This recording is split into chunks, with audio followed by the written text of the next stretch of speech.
Ang linis talaga ng motor natin. Ang pogi-pogi. Ang ganda naman ng motor natin. Galat natin yan. Uy! Ano to? Kalaong na yung center stand mo ah. Hindi pwede yun. Pipinturahan natin yung ating center stand, Maxi. Okay? Kamusta mga chong? So today's video, magpipintura tayo ng ating center stand. So tuturo ko na rin paano tanggalin at ikabit. Okay, una nyo nung gagawin, tatanggalin nyo yung pipe.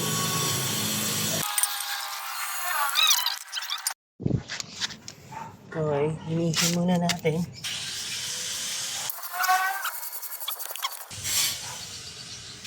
Gamit tayo ng flat screw. Kasi ito, meron akong pangtanggal ng mga plastic rivet. Itong pagitan na to, yung dalawa, dyan nyo itutulak. So ito, dito mismo, ayan, tutulak nyo lang pataas. Ayan.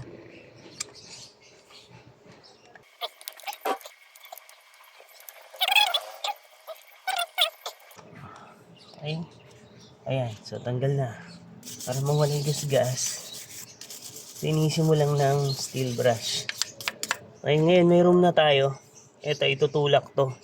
Bago natin itulak, spray natin siya ng anti-rust or WD-40. Ayan.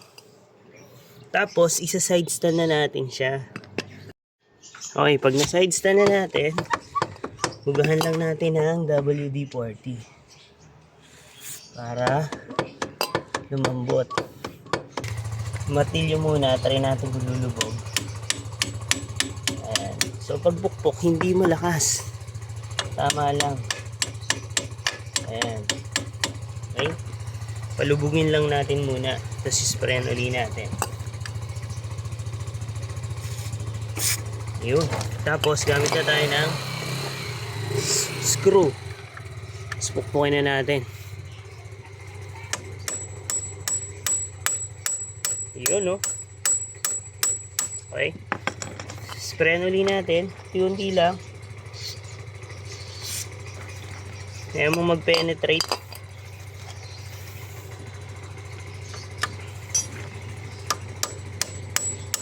Daan-daan lang pukpok. Okay.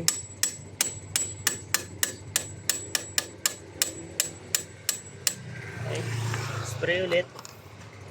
Kuha tayo ng mas mahabang bakal or pwedeng mag-penetrate sa loob ng allen. Ayun. Lumabas yung ano ang ating yun, tanggal na. Pag natanggal na, ayun, kalawang na oh. Oh, di ba? Kalawang na yung ating ano.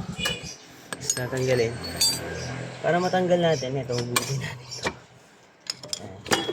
Okay. Okay, ayan. Ayan. Tanggal na natin. Yung spring na lang na nakasabit. Yung spring na nakasabit, is gaangat nyo lang yan. Ayan, okay. Kasi nakasabit. Dito yan sa 8. Size 8. Okay, so ito yung pinaka-ehe. Nakita mo, dumi. Sobrang dumi nito. Okay, so pagkatapos ko ng maliha, ito na siya. Nasabon ko na rin yan. So ito na yung ano natin. So, sprayan natin siya ng primer muna. So yung primer natin, ito. Wash ni primer. So hindi na tayo gagamit ng high temp kasi hindi naman ito naiinitan. Actually, wala rin akong high temp. Okay. Shake well mo muna. Okay, after 20 minutes, black naman. So yung pinakakulay niya. Wash ni pa rin. Ay na mga chong, tuyo na yung ating center stand. Pinilad natin magdamag to simula umaga. Tapos ngayon na lang natin nalikabit. Parang binilaan ng kuya. Ayan, pakabit na natin. Let's go! Okay, so ayan. Binabad ko yung mga tornilyo tsaka spring dun sa anti-rust. Ayan. Lagyan natin siya ng grasa.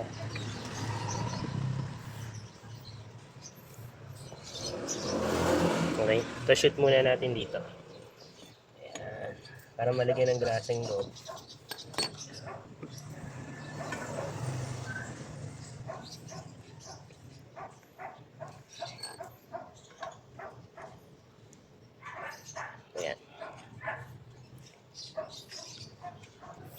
para malubricate.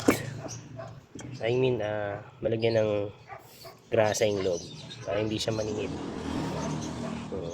Okay. Ayan.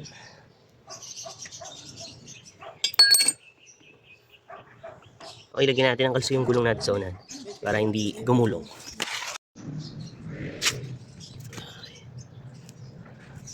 Lagyan mo rin ng grasa to. Pati yung kabila. So, ganon.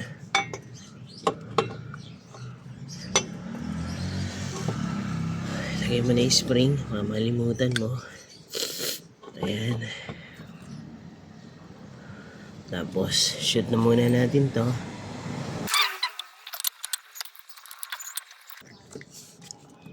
Okay, shoot nyo muna.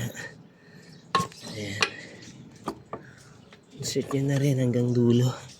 Ayan. Pag na-shoot nyo na hanggang dulo, okay, ayan. Itong itaas nyo. Itong ating center stand. So, kailangan to ma-shoot. Huwag nyo muna itong ilagay yung goma dito. Okay. So, mamaya na natin yan ilalagay. Ayan. Tapos, taas nyo. Ayan. Kuha kayo ng flat screw. Yung sa akin, sakto tong pangtanggal ko ng plastic rivet. Ayan. So, ayan. Shoot nyo lang ganyan. Flat screw. Ay, nakataas ha. Ayan. Tapos, ganyan.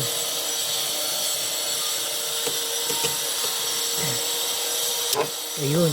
Okay. Ganun lang siya kadali. Kasi nawawala kasi yung flat screw ko. Okay. Ganun lang siya kasimple. Ganun lang siya kadali.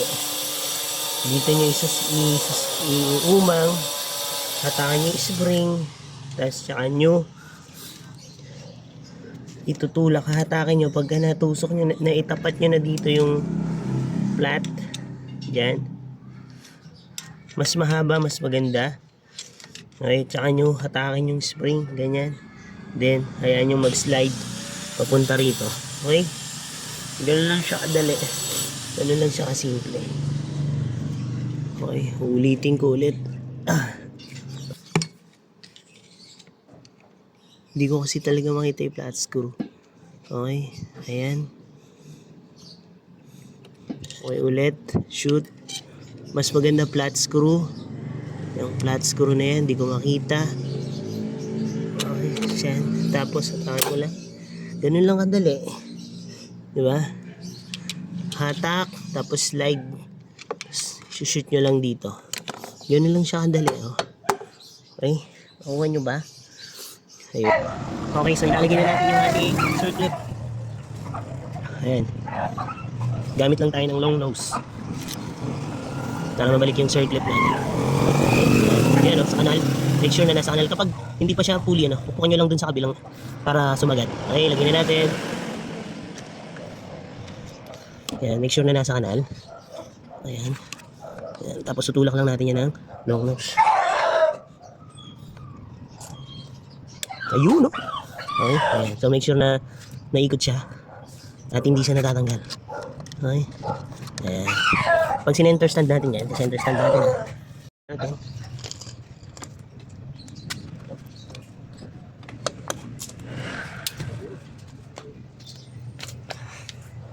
Kita nyo? Okay. So bago na, wala nang kulawang. Smooth naman. Ay.